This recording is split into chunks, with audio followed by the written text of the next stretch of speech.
maanta barnaamijkeena waxaynu ku soo qaadan doonaa mowduuc aad iyo aad u xasaasi ah isla markaana aynu isla wada naqaano balse aynaan in badan oo inaga midi aan garanin qiimaha uu leeyahay wad isweydiin kartaa waxaad leedahay waxaas muxuu noqon karaa wax kale ma aha waa wax nolosheenaba asaas u ah oo aynu isla wada naqaano wax kalena ma aha waa waqtiga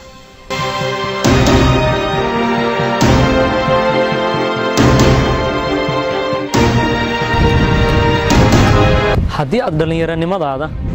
waqtigaaga aad maamuli weydo ogow waxaad u shaqayn doontaa waad shaqaale u noqon doontaa